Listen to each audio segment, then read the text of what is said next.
I was just telling my man Scotty, There you go. you look like a bad dude. I mean, in the Pac-12 to the Big 12 to now the NFL, you are not a guy you want to line up and look across the line of scrimmage or be out on the edge and see you ready to go, man. Thanks for joining us.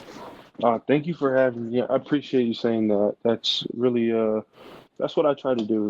That's a big part of my game is Yeah. that doing that. So So I got a chance to call a couple of your games, calling games for ESPN. And, one of the things that really stands out about you is your ability to control your body, right? You have quickness, but you have body control. This is from a football perspective. You got an opportunity to show scouts and NFL teams that during the season, right? But after the draft, that's something that you want to be able to highlight for NFL executives. Have you had the ability to do that? Like, did you take advantage of Big 12 Pro Day? How do you show these teams that you have that quickness and that body control, which is so important for a guy like you who could be playing the edge in the NFL? right, yeah. So I I believe I did. I know I did that. The Big 12 Pro Day was the the last stepping stone for me because I know that my tape is my tape. It is what it is, and I know I had a good year, but them they didn't get to see my speed, my true speed, because I've been telling everybody if I had to run a 40 yard dash in a game, that means we did something wrong as a defense. So um, I only had to run that far probably one time, maybe two, maybe twice, and so I think that's a credit to our defense at Baylor. But being able to go and run my 40 and run a 4.7, and also um, among other things, my drills, throwing up 27 on the bench at my weight. It just showed that I can compete at any weight, I can keep up speed wise, strength wise with the best of them. What's it been like for you with this whole situation, getting ready for the draft? Any part of the process that has surprised you, like in a fun way, where you're like, "Wow, this is different." Everybody who prepared me for the draft, I didn't see this certain instance coming. Not necessarily. I will say that this uh, this time has been special. It's been amazing. Just I'm blessed to be in this situation. Highly blessed. I'm taking it day by day, one step at a time. So I'm trying to take it all in. I just finished the workout with the Raiders last Friday. Had their local pro day, and uh, I showed out there as well. So I see everything you're a is humble guy, so it's cool to hear you say you showed out. I mean that gives me the impression that you're a confident young man, even though you're extremely humble. What did you learn? And I know you talk about humility, you talk about Dave Aranda, but you had the opportunity again to play on a big stage at Oregon, and then you go and play on another big stage in the Big 12. What did you learn from Dave Aranda at Baylor? Your screen just went dark. You still with me? There you go. um, What did you learn from Dave Aranda? can you hear me? Sorry, somebody was trying to call me. No, I hear you. I hear you, man. See that? If it's your agent, you can let us go. There we go. Could you? It got cut off. You were talking about being on a big stage. Yeah, no, I wanted to know, playing at Baylor for Dave Aranda, Mhm. another big stage, right? You go from Oregon, you go to Baylor. He is a Mhm. mastermind defensively. Did you learn anything from him, or what did you learn from him that you're able to apply that got you ready to play in the NFL? Uh, so my jump from Oregon, my transition from Oregon to Baylor was, to me, as far as defense, it was a lateral jump. Uh, Oregon plays a similar type of defense to Baylor, in my opinion. If you ask me, the verbiage is very similar. The uh, plays, everybody runs the same plays. It's just how the coach implements it and when he calls what. So that's where I think Coach Aranda does a great job of getting us in the right situations, and just being around him, the way he approaches things. His attention to detail is incredible. I mean, I don't know when he sleeps, but I know that he watches a buttload of film. Where are you going to watch the draft? I'll be watching the draft. My in-laws. I'm staying with my in-laws right now. My wife's family in What Las area of the Vegas. country is that in? Las Vegas. Okay. So you're out in Vegas. Obviously, you are a married guy. I wanted to talk to you about that. Your evolution as a man, spiritually, and now part of a family with your wife. How did you grow at Baylor as a young man that has obviously you're fulfilled internally because you've talked about it, but your growth as a guy at Baylor, how has that gone, or how did it go? So when I left Oregon and my first year at Baylor, I didn't have the success I wanted. I played a new position. I had went from playing. I came to college 6 years ago as a freshman. I was 240 playing outside linebacker. And each year I made the jump. I moved in closer to the line to the ball. And so my first year at Baylor, I went from playing defensive end, D tackle to true nose, playing at zero shade, and I played the most I did compared to at Oregon, and I had a worse year production wise, and just the I wasn't being dominant, and that on top of among other things, I believe I had to reach that bottom of the valley to be able to see, okay, this is where these are things that need to change. I have to make changes uh, mentally, spiritually, emotionally, physically, by the things I'm eating, just how I'm approaching things, my mindset, shifting my perspective. And so that's the turning point was finding my faith this going into this season, and also growing with my wife as well. Uh, she's stuck by my side this whole time through thick and thin, and she's seen me at my lows and she's seen me at my highs. So all those things, plus it just took some time and having great coaches at Baylor. I'm very thankful for that. Yeah, I love football. I love the NFL. I also love a good love story. Where'd you meet your wife?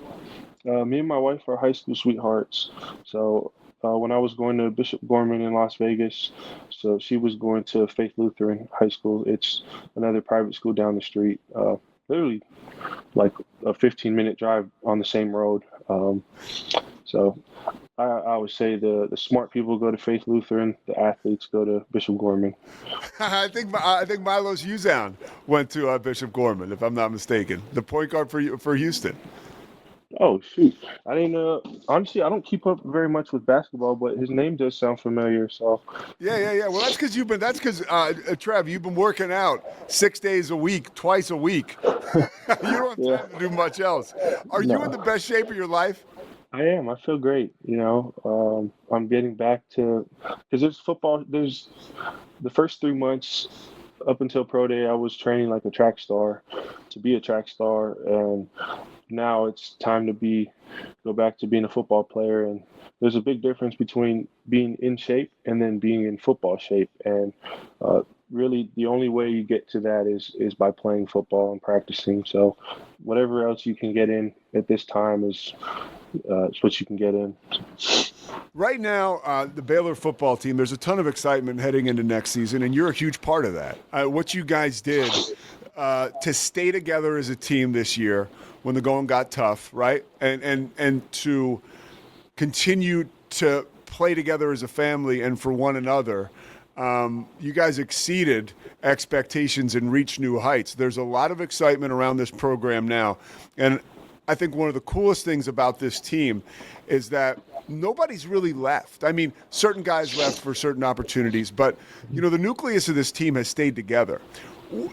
I would say from the outside perspective, it's because of that relationship you guys have with each other and now the team has with one another. They're on a mission. To you, why do you think things have stayed the way, players have stayed within the program and have that goal-oriented mindset? I think that Baylor's special. It's a special place with special people, truly. Um, the care that Baylor shows to the players is a cut above the rest, in my opinion. So also it's building blocks. So like the first year at Baylor, we went through that. My first year at Baylor, we had that 3-9 season, and that it left a sour taste in everybody's mouth. Especially for me. I'm a poor sport. I hate losing. All I care about is winning. I just want to win. And leaving Oregon and having that poor season my first year at Baylor, it left a sour taste in my mouth and everybody else. So we're trying to build that winning culture again, get back to winning the Big 12 and aiming for above that. So I'm proud to have gone there, and I'm excited for the boys going into this next season. What's an NFL team going to get if they draft Treven Ma'ae? They're going to get somebody who's consistent day in, day out. I'm the same person.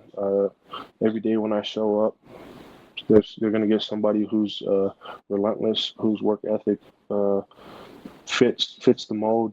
I pride myself on being a run stopper, chasing the ball, hustle, effort, and also the most important thing to me is playing the game of football passionately and rough. Those are two of the things I think are a premium with me. Couple more for you before I let you go. Where is your excitement level headed into this phase of your life? The NFL draft right in the middle of it. It's exciting. It's nerve-wracking. It's exciting. It's all the above for me. I know that I belong in the NFL. I can play football. I can talk ball. I love ball, and I've prepared for this, and I know that there's this growth to be had when I get there. I haven't reached my ceiling, but I'm excited for the opportunity, to make something of myself and do something for that I've wanted since I was a kid. So it's really a whole bunch of emotions, and I know it's just gonna it'll be like a roller coaster when the draft comes.